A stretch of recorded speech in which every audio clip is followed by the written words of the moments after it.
Senator from Arizona is recognized. I thank you, Mr. President. I've stood in this place many times and addressed as president many presiding officers. I've been so addressed when I've sat in that chair, and that's as close as I'll ever be to a presidency. But anyway, it's an honorific we're almost indifferent to, isn't it? In truth, presiding over the Senate can be a nuisance, a bit of ceremonial bore, and it is usually relegated to the more junior members of the majority. But I stand here today, looking a little worse for wear, I'm sure. I have a refreshed appreciation for the protocols and customs of this body and for the other 99 privileged souls who have been elected to this Senate. I've been a member of the United States Senate for 30 years. I had another long, if not as long, career before I arrived here, another profession that was profoundly rewarding, and in which I had experiences and friendships that I revere. But make no mistake, my service here is the most important job I've had in my life. And I'm so grateful to the people of Arizona for the privilege, for the honor of serving here and the opportunities it gives me to play a small role in the history of the country that I love. I've known and admired men and women in the Senate who played much more than a small role in our history, true statesmen, giants of American politics. They come from both parties and from various backgrounds. Their ambitions were frequently in conflict. They held different views on the issues of the day, and they often had very serious disagreements about how best to serve the national interest.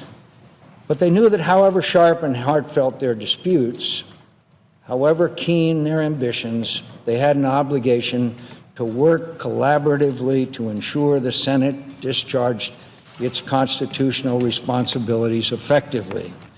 Our responsibilities are important, vitally important to the continued success of our republic.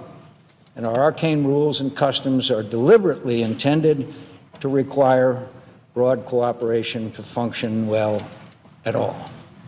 The most revered members of this institution accepted the necessity of compromise in order to make incremental progress on solving America's problems and defend her from her adversaries. That principled mindset and the service of our predecessors who possessed it come to mind when I hear the Senate referred to as the world's greatest deliberative body. I'm not sure we can claim that distinction with a straight face today. I'm sure it wasn't always deserved in previous eras either, but I'm sure there have been times when it was, and I was privileged to witness some of those occasions.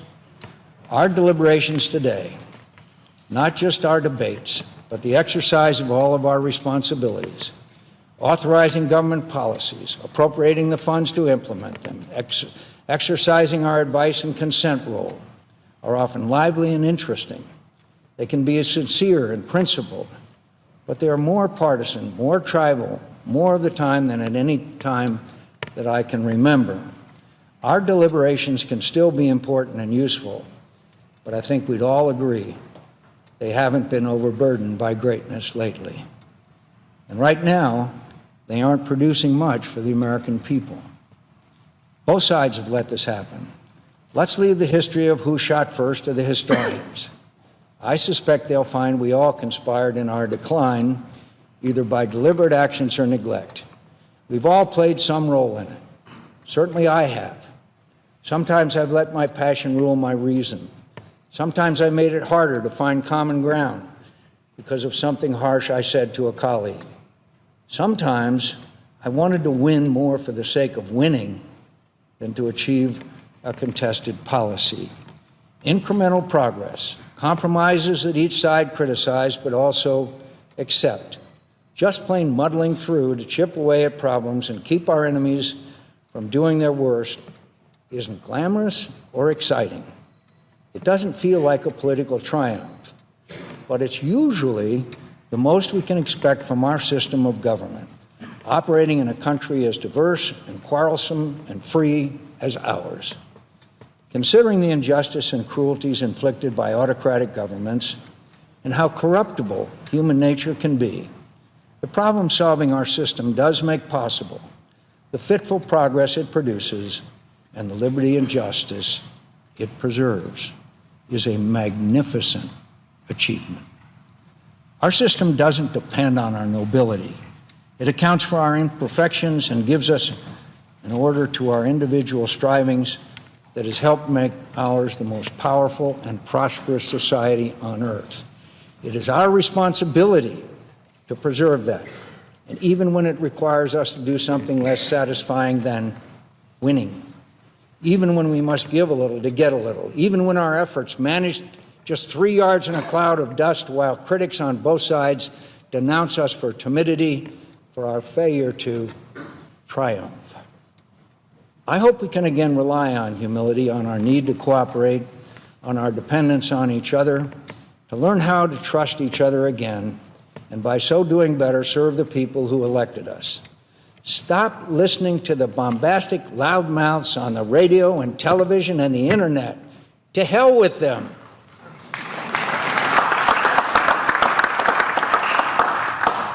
They don't want anything done for the public good. Our incapacity is their livelihood. Let's trust each other. Let's return to regular order. We've been spinning our wheels on too many important issues because we keep trying to find a way to win without help from across the aisle. That's an approach that's been employed by both sides, mandating legislation from the top down without any support from the other side, with all the parliamentary maneuvers that requires. We're getting nothing done, my friends. We're getting nothing done. And all we've really done this year is confirm Neil Gorsuch to the Supreme Court. Our health care insurance system is a mess. We all know it, those who support Obamacare and those who oppose it. Something has to be done. We Republicans have looked for a way to end it and replace it with something else without paying a terrible political price. We haven't found it yet, and I'm not sure we will. All we've managed to do is make more popular a policy that wasn't very popular when we started trying to get rid of it.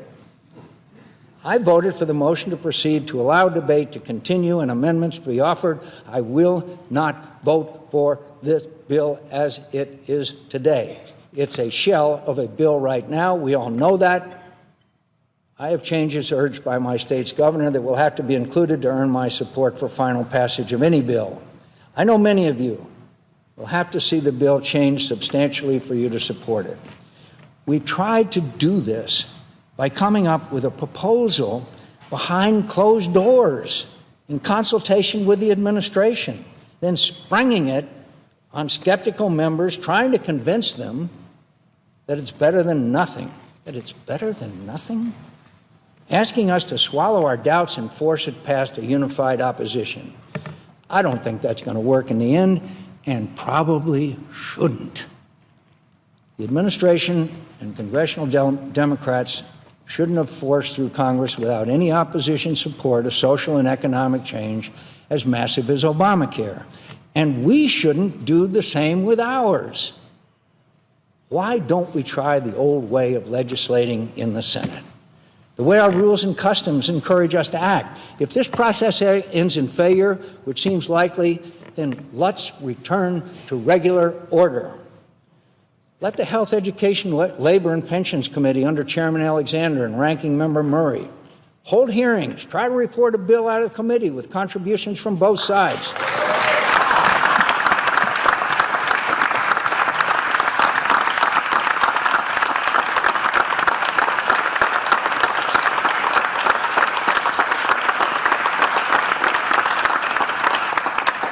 Something that my dear friends on the other side of the aisle didn't allow to happen 9 years ago.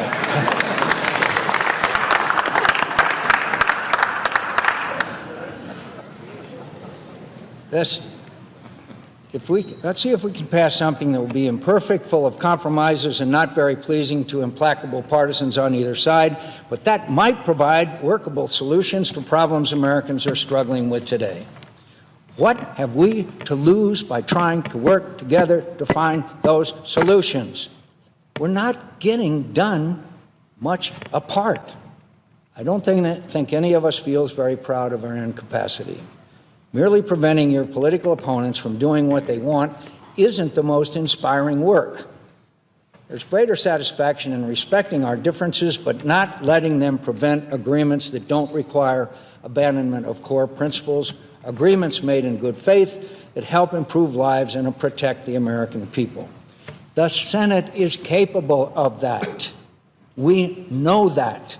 We've seen it before.